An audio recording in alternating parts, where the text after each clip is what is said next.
వి news Telangana news కి స్వాగతం. ముందుగా ముఖ్యాంశాలు. వైఎస్ జగన్ ఆయన కుటుంబ సభ్యులపై అసభ్యకర పోస్టులు పెడుతున్న సీమరాజాపై ఫిర్యాదు.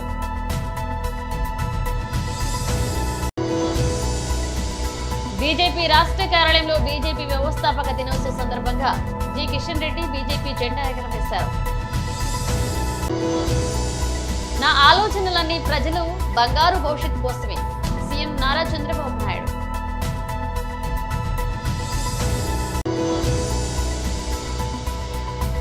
ఇంటి అద్దెలు తగ్గించాలని స్పెయిన్ లో పెద్ద ఎత్తున నిరసనలు.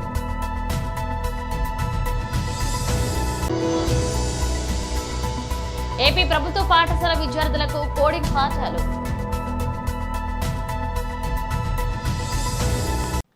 టీడీపీ సోషల్ మీడియా పెంచి పోషిస్తున్న సీమరాజా గత కొంతకాలంగా వైఎస్ జగన్ పై అసభ్యకర కామెంట్లు చేయడంతో పాటుగా పోస్టులు పెడుతున్నాడని, సీమరాజాపై చర్యలు తీసుకోవాలి అంటూ మంగళగిరి నియోజకవర్గ సమన్వయకర్త దొంతరెడ్డి వేమారెడ్డి ఆధ్వర్యంలో పార్టీ నేతలు మంగళగిరి పట్టణ పోలీసులకు ఫిర్యాదు చేశారు. ఈ కార్యక్రమంలో పార్టీ నాయకులు నవరత్నాల Narayanamurthy, party legal cell Narayanareddy, Guntur జిల్లా అధికార ప్రతినిధి కసిరెడ్డి బాజీ గంగాధర్, మంగళగిరి పట్టణ అధ్యక్షులు ఆకురాతి రాజేష్, మంగళగిరి మండల అధ్యక్షులు నాలి వెంకటకృష్ణ, నియోజకవర్గ యువజన విభాగ అధ్యక్షులు సయ్యద్ గౌస్ మొహిద్దీన్, నియోజకవర్గ social media incharge Bhimireddy Saran Kumar Reddy, నియోజకవర్గ లీగల్ సెల్ అధ్యక్షులు కలకోటి సునీల్ కుమార్, మంగళగిరి మండల ప్రధాన కార్యదర్శి అర్దల మనీష్ కుమార్ కార్యకర్తలు పాల్గొన్నారు.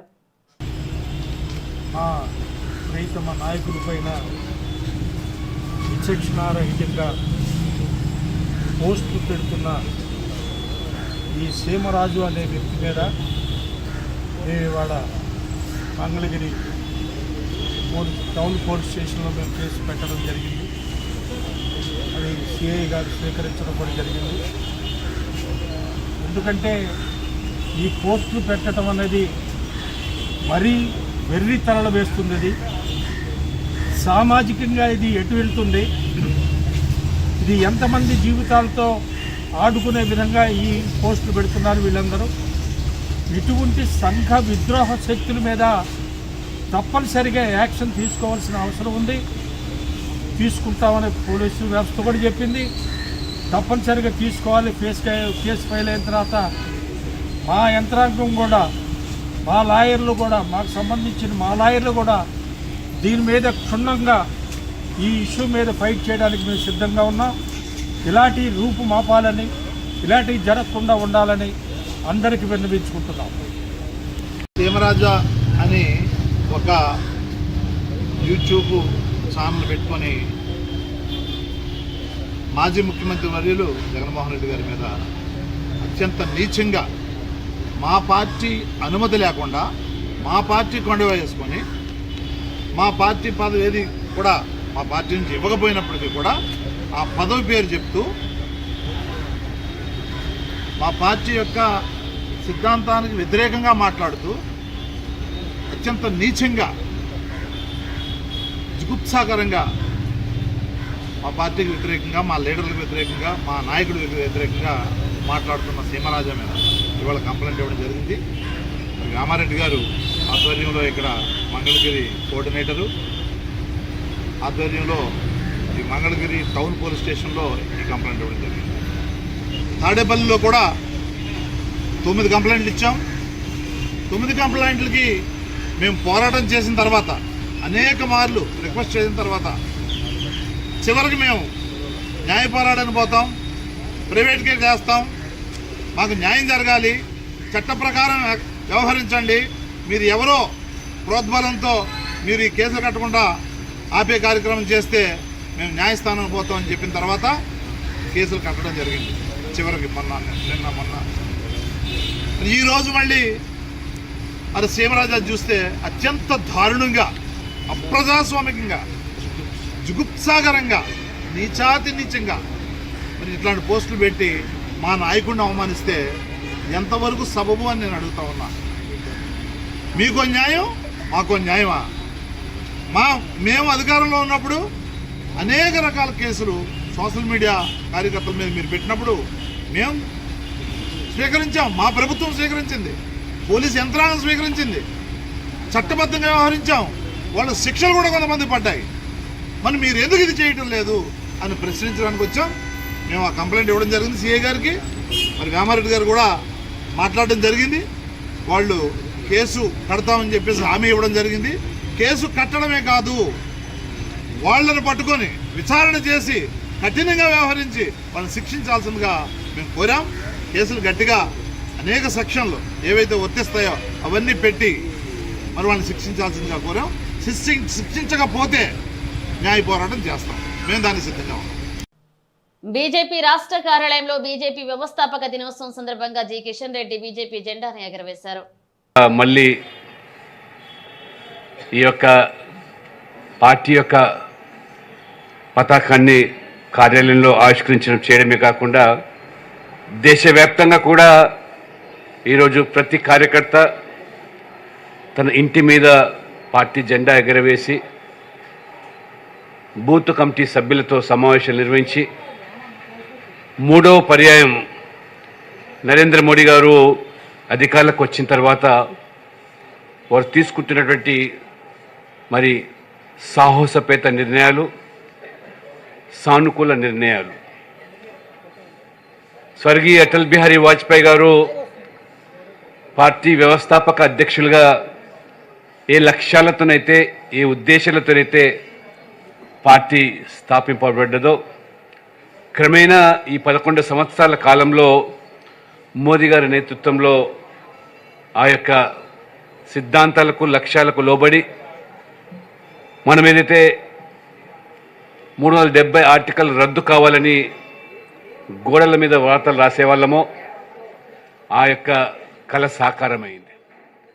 భవ్యమైనటువంటి రామ మందిర నిర్మాణం అయోధ్యలో ఏదైతే ఇవాళ ప్రపంచం మొత్తం కూడా అబ్బురపరిచే రీతిలో అయోధ్యలో రాముడు జన్మించినటువంటి భూమిలో మందిర నిర్మాణం పూర్తి చేసుకున్నాం.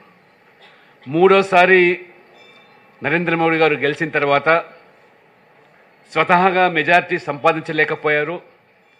ఇతర పార్టీల అజెండాతో ఈ ప్రభుత్వం పనిచేయాల్సి వస్తుందని చెప్పి మన ప్రత్యర్థులు అనేక విమర్శలు చేసినప్పటికీ కూడా మొదటి పార్లమెంట్ సమావేశంలోనే వారు మరి వక్ఫ్ బిల్ యొక్క సవరణ చట్టం తీసుకురావడము, ఒకే దేశం ఒకే ఎన్నికలు అనేటువంటి మరి బిల్లును కూడా ప్రవేశపెట్టి ఈరోజు మొత్తం ఇవాళ ప్రపంచం తిలకించింది. చరిత్రాత్మకమైనటువంటి 2 రోజుల పార్లమెంట్ సమావేశాల్లో ఆ చర్చల్లో ఈ యొక్క వక్ఫ్ బిల్లు ఆవశ్యకత, ముస్లింలలో ఉన్నటువంటి పేద వర్గాలకు ముఖ్యంగా పస్మంద ముస్లిం సమాజానికి న్యాయం జరగాలని, ముస్లిం మహిళలకు కూడా మరి ఈ యొక్క మరి వక్ఫ్ ఆస్తుల ద్వారా వచ్చే సమకూరే ఆదాయం ద్వారా వారికి కూడా మేలు జరగాలని చెప్పి ఏదైతే నిర్ణయం తీసుకున్నాడో ఆ చరిత్రాత్మకమైన బిల్లు ఆమోదం పొందడము, అదే రకంగా ఒకే దేశం ఒకే ఎన్నిక అనే అంశం కూడా ఈరోజు చర్చలోకి రావడం. మోదీ గారి ప్రభుత్వము ఏదో ఆషామాషిగా హడావుడిగా ఈ యొక్క బిల్లులు ఆమోదం కాకుండా మొత్తం ఇవాళ సమాజం అంతా కూడా వారి యొక్క అభిప్రాయాలు సేకరించి పార్లమెంట్లో కూడా మరి దాదాపు 24 గంటలు 2 సభల్లో చర్చకు. నందిగామ నియోజకవర్గం ముప్పాళ్లలో బాబు జగజీవన్ రామ్ జయంతి కార్యక్రమంలో పాల్గొన్నారు ముఖ్యమంత్రి నారా చంద్రబాబు నాయుడు. ఇచ్చాయి, ఆర్థిక సంస్కరణలు తీసుకొచ్చాయి. ఆర్థిక సంస్కరణ వల్ల సంపద వచ్చింది. అదేవిధంగా మీరు చూస్తే సంక్షేమ కార్యక్రమాల వల్ల కొంతవరకు వెసులుబాటు వచ్చింది. కానీ ఆర్థిక అసమానతలు పెరిగిపోతున్నాయి. ఏదైతే డబ్బులుండే వాళ్లకు డబ్బులు ఎక్కువ వస్తున్నాయి, డబ్బులు లేని వాళ్ళకి జీవన ప్రమాణాలు తగ్గిపోతున్నాయి. అయితే ఈరోజు సమాజమే మనకు అన్నీ ఇచ్చింది. మీరు 5 మంది మాట్లాడారు. 5 మంది పరిశ్రమలు పెట్టిన వ్యక్తులు మాట్లాడిన మాటలు మీరు వింటే, చూడమ్మా దయచేసి 2 నిమిషాలు కూర్చోవాలి, మీకోసమే ఇది, మీకు అర్థం కావాలి. మీకోసం నేను అన్ని పనులు పెట్టుకొని 2:30 అవుతా అంటే భోంచేయకుండా ఉంటే, మీలో శ్రద్ధ లేకపోతే కడాన ఒక సామెత ఉంది, గుర్రాన్ని తొట్టి దగ్గర తీసుకుపోతాం కానీ నీళ్లు తాగమంటే తాగకపోతే నేను తాగించలేను. ఆ పరిస్థితిలో మీరు కూడా తయారవుతున్నారు. కానీ ఒక్కరోజు మీరు రోజు నాకు ఆ విషయం కూడా మీరు గుర్తుపెట్టుకోవాలి. ఒక పక్క పనులు చేయాలి, ఒక పక్క మిమ్మల్ని మెప్పించాలి. నేను చెప్పేది మీరు అర్థం చేసుకోవాలి. మళ్ళా మీరు కార్యాచరణకు స్ఫూర్తిదాయకంగా ముందుకు పోయే పరిస్థితి తీసుకురావాల్సిన అవసరం ఉంది. ఈరోజు రాష్ట్రంలో పేదవాళ్ళందరికీ విజ్ఞప్తి చేస్తున్నాం. పేదరికం అనేది మీరు తెచ్చుకునేది కాదు, కానీ తరతరాలుగా మీరు అక్కడే ఉన్నారు, ఇబ్బందులు ఉన్నాయి. ఈరోజు నేను తీసుకొచ్చే డబ్బులు ఉండేవాళ్ళు కూడా వాళ్ళ జీవితాల్లో ఒక అవకాశం వచ్చింది. మన కళ్ళ ముందర ఇండస్ట్రీ పెట్టారు, 100 మందికి ఉద్యోగాలు వస్తున్నాయి, ఆదాయం పెంచుకున్నారు. ఈరోజు నేను తీసుకొచ్చిన విధానం వాళ్ళ తెలివితేటలు, వాళ్ళకుండే వనరులు ఈ పేదవాళ్ళపైన ఖర్చు పెట్టి మిమ్మల్ని కూడా ఎక్కడికక్కడ మనిషికి కావాల్సింది సరైన సమయంలో సరైన సహకారం. అంబేద్కర్ గారు ఉన్నారు, రాజ్యాంగాన్ని రాశాడు, మహానుభావుడు. కానీ ఆయన చిన్నప్పుడు చదువుకోవాలని డబ్బులు లేవు. ఆయన కూడా 12వ సంతానం. 11 మంది 12వ సంతానం అయితే మనం ఆలోచించుకోవాలి. ఇప్పుడే మనం చూస్తున్నాం అంటరానితనం. ఆ రోజుట్లో ఇంకా ఎక్కువ ఉండేది. అలాంటి సమాజంలో బరోడా మహారాజు అయితే బాంబేలో చదువుకోవడం నెలకు 12 రూపాయలు ఇచ్చాడు. ఆ 12 రూపాయలతో బాంబేలో చదువుకున్నాడు. ఆ తర్వాత లండన్ పోవాలనుకున్నాడు. లండన్ పై చదువుకుపోతే ఒక నెలకు $1100 ఇచ్చాడు. ఆ డబ్బులతో చదువుకుని ఈరోజు భారతదేశం మెచ్చుకునే మేధావిగా తయారయ్యాడంటే ఆయన జీవితంలో కూడా ఒక చేయూతను ఉందని చెప్పి నేను మీకు తెలియజేస్తున్నా. స్పెయిన్ లో గృహ సంక్షోభం నేపథ్యంలో వేలాది మంది ప్రజలు రోడ్లపైకి వచ్చి నిరసన తెలిపారు. స్పెయిన్ లో ఇళ్ల అద్దెలు భరించలేనంతగా మారుతున్నాయి. ఈ నేపథ్యంలో అద్దెలను 50% తగ్గించాలని డిమాండ్ చేస్తున్నారు. మాడ్రిడ్ లో జరిగిన నిరసనలో దాదాపు 1.5 లక్షల మంది పాల్గొన్నట్లుగా నిర్వాహకులు తెలిపారు. అలాగే దేశ వ్యాప్తంగా 40 నగరాల్లోనూ నిరసనలు, ప్రదర్శనలు నిర్వహించారు. హౌసింగ్ రాకెట్ ను అంతమొందించాలని, ఇంటి యాజమానులే దోషులు అని, ప్రభుత్వమేందుకు బాధ్యత వహించాలని నిరసనకారులు నినాదాలు చేశారు. ఈ సందర్భంగా మాడ్రిడ్ అద్దెదారులు సంఘం ప్రతినిధి వలేరియారాకు మాట్లాడుతూ కాటలాన్ తీర ప్రాంత పట్టణాల్లో పెరిగిపోతున్న అద్దెలపై సమ్మె చేయాలని పిలుపునిచ్చారు. ఇంటి వ్యాపారం ముగింపునకు ఇది నాంది అన్నారు. మన జీవితాలను, మన వనరులను మింగివేసే ఈ పరాన్నజీ వ్యవస్థ లేకుండా మెరుగైన సమాజానికి ఇది నాంది కావాలని ఆకాంక్షించారు. 1.4 మిలియన్ల స్పానిష్ కుటుంబాలు తమ ఆదాయంలో 30% పైగా ఇంటి అద్దెలకు చెల్లిస్తున్నారు. స్పెయిన్ లో ఇటీవల గృహ సంక్షోభం అతిపెద్ద సామాజిక సమస్యగా మారింది. ఆస్తి ఊహాగానాలు, మూలధన లాభాలను పొందాలనే ఆశతో ఆస్తిని అమ్మడం లేదా కొనడం, పర్యాటక అపార్ట్మెంట్ల అద్దెలు పెరగడం ఎందుకు కారణం. ప్రభుత్వ గణాంకాల ప్రకారం మాడ్రిడ్ లో కనీసం 15,000 టూరిస్ట్ అపార్ట్మెంట్లు అనధికారికంగా నడుస్తున్నాయి. స్పెయిన్ లో ఇళ్ల అద్దెలు విపరీతంగా పెరిగిపోవడంతో 30 ఏళ్లలో పూర్ణ 85% మంది యువత ఇప్పటికీ తమ తల్లిదండ్రులతోనే నివసిస్తున్నారు. బార్సెలోనాలో జరిగిన ఆందోళనలో ఇంటి అద్దెలను 50% తగ్గించాలని నిరసనకారులు డిమాండ్ చేశారు. ప్రభుత్వ పాఠశాల విద్యార్థులకు కంప్యూటర్ నైపుణ్యాలను నేర్పించేందుకు ఈ-కామర్స్ దిగ్గజ సంస్థ అమెజాన్ ఏపీలో చేపట్టిన ఫాలెట్ ప్రాజెక్టు విజయవంతంగా ముగిసింది. 3 జిల్లాల్లోని ప్రభుత్వ పాఠశాల ఉపాధ్యాయులు, విద్యార్థులకు అమెజాన్ ఫ్యూచర్ ఇంజనీర్ శిక్షణ అందించింది.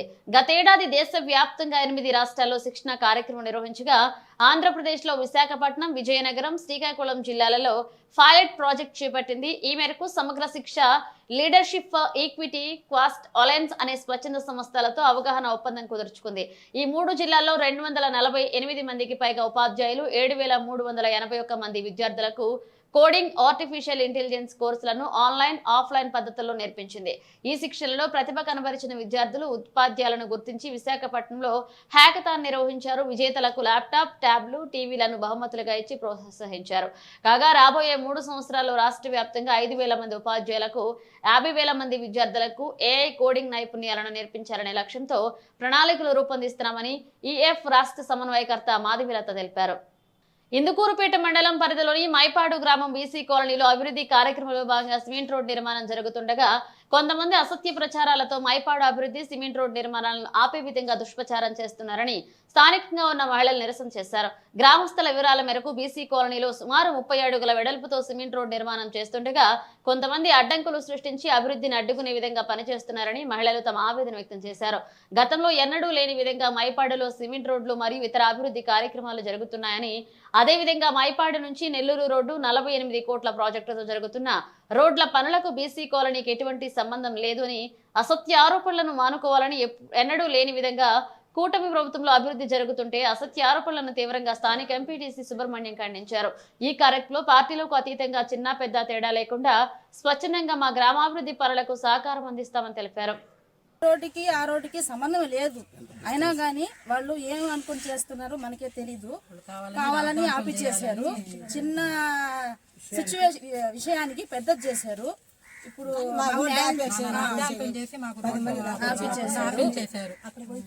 అక్కడ పోయి మీరు వీడియో చెక్ చేసుకోండి.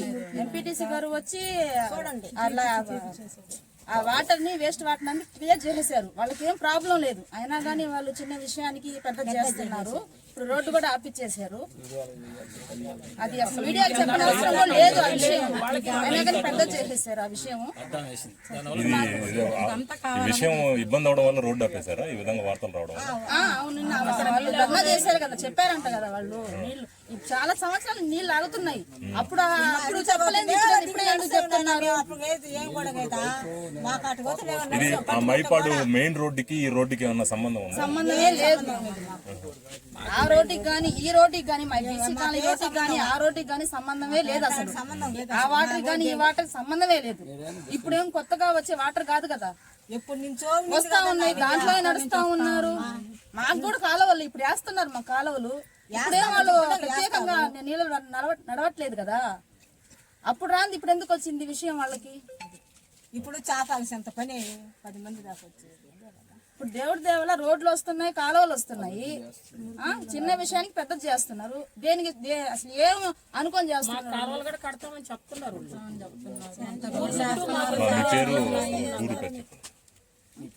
ఊరు పేరు మైపాడే కదా. మైపాడు. నా పేరు హసీనా అండి. ఆ కాలువలు ఆ రోడ్లు ఆ నీటికి ఆ రోడ్డుకి బీసీ కాలనీ వాళ్ళకి సంబంధం లేదు. మా ఈ సైడ్ పెట్టిస్తా అన్నారు, మా ఎంపీటీసీ గారు పెట్టిస్తా అన్నారు, మాకు హామీ ఇచ్చారు. అది నా పేరు ఆయిషా, మైపాడు. నిన్న బీసీ కాలనీ వాళ్ళు వచ్చి మా వీధిలో రోడ్లు వేస్తున్నారు. వచ్చి నానా రాద్ధాంతం చేశారు, రోడ్లు రానియకుండా ఆపించేశారు, వేయకూడదని చెప్పి. వాళ్ళకి నీళ్లు ఆగుతున్నాయంట, దానివల్ల ఇబ్బంది జరిగిందని. అక్కడేమో ఇబ్బంది వచ్చింది, లేకుంటే నేను చెప్పంగానే పంచాయతీ సెక్రటరీ వారు ఎంపీసీ వాళ్ళు వెళ్ళి క్లీన్ చేయించేశారు, నీళ్ళు వెళ్ళిపోయాయి. అయినా వాళ్ళు వచ్చి ఇక్కడికి వచ్చి నానా రాద్దాంతో ఇంకా ఇష్యూ చేయాల్సిన అవసరం లేదు. దీన్ని అనవసరంగా పద్ధతిగా చేశారు. నాకెందో రోడ్లు వస్తున్నాయి, మా కాలువలు కూడా వస్తాయని చెప్పారు. అంతా ఇది దీన్ని అనవసరంగా ఇంత పెద్ద ఇష్యూ చేశారు, చేయాల్సిన అవసరం లేదు. మామూలుగా వెళ్ళి పంచాయతీ దగ్గర చేయించి వాళ్ళు చేయించుకోవాల్సిన పని. దీన్ని అనవసరంగా ఇది చేశారు. ఎన్నో రోజులకు రోడ్డు ఎడలు పేసుకున్నాం, మేము ఏదో సంతోషపడుకుంటున్నాం. ఇవన్నీ గొడవలు. ఈ రోడ్డు అంతా మాకు వచ్చింది. మనబోలు మండలం జట్లకొండూరు గ్రామ పంచాయతీ పరిధిలోని కొండూరు సత్రంలో వెలసి ఉన్న శ్రీ సీతారాముల ఆలయంలో శ్రీరామ నవమి సందర్భంగా శ్రీ సీతారాముల కళ్యాణం నిర్వహిస్తున్నట్లుగా ఆలయ పూజారి గంధల్ల శ్రీనివాసులు తెలిపారు.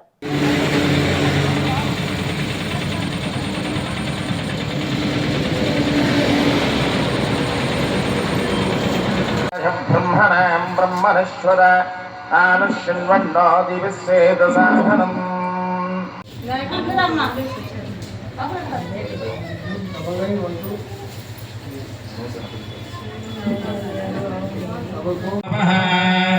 ఓం సత్యం సత్సవితుర్వరేణ్యం మత్కోరేణస్య ధీమహి.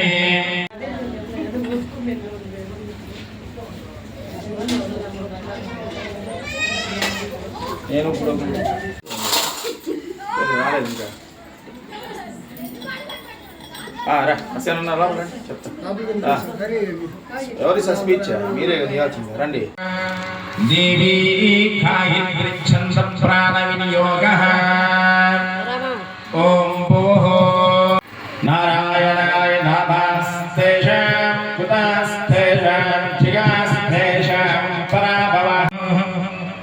వసోమృతం బ్రహ్మర్భోద్భవస్వరూపో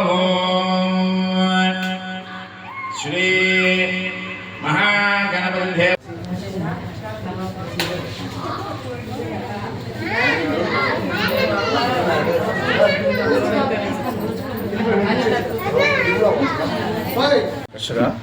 శ్రీరామ రామ రామేతి రమే రామే మనోరమే సహస్రనామ తత్తుల్యం రామనామ వరానని స్థానిక కొండూరు సత్త గ్రామం వేయించేసినటువంటి సీతారామస్వామి వారి యొక్క దేవస్థానం వద్ద ప్రతి ఏటా శ్రీరామనవోత్సవాలు అంగరంగ వైభవంగా నిర్వహించబడతాయి.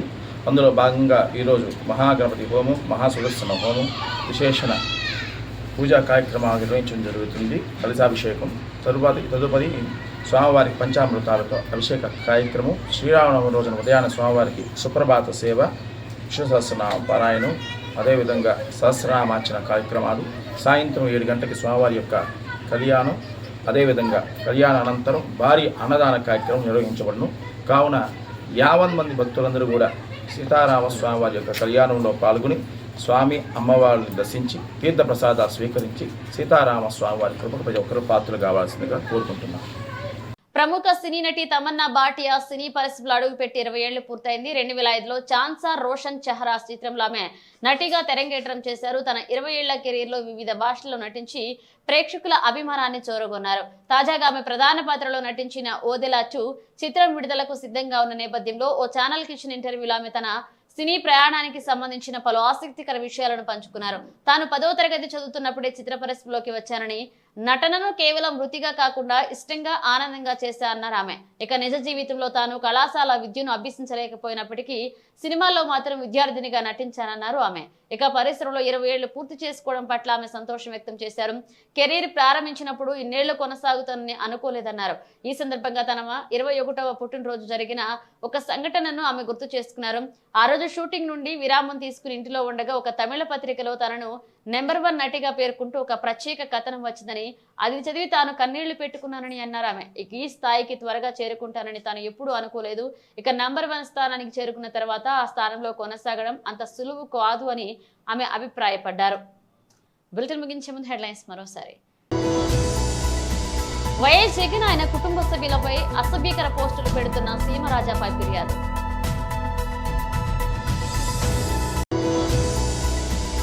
బీజేపీ రాష్ట్ర కార్యాలయంలో బీజేపీ వ్యవస్థాపక దినోత్సవం సందర్భంగా జి కిషన్ రెడ్డి బీజేపీ జెండా ఎగరవేశారు. నా ఆలోచనలన్నీ ప్రజలు బంగారు భవిష్యత్తు కోసమే, సీఎం నారా చంద్రబాబు నాయుడు.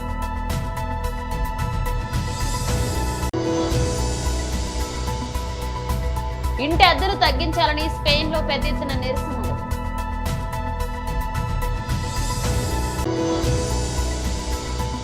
ఏపీ ప్రభుత్వ పాఠశాల విద్యార్థులకు కోడింగ్ పాఠాలు. ఇవి బులెటిన్ అప్డేట్స్. మరిన్ని అప్డేట్స్ తో మళ్ళీ కలుద్దాం.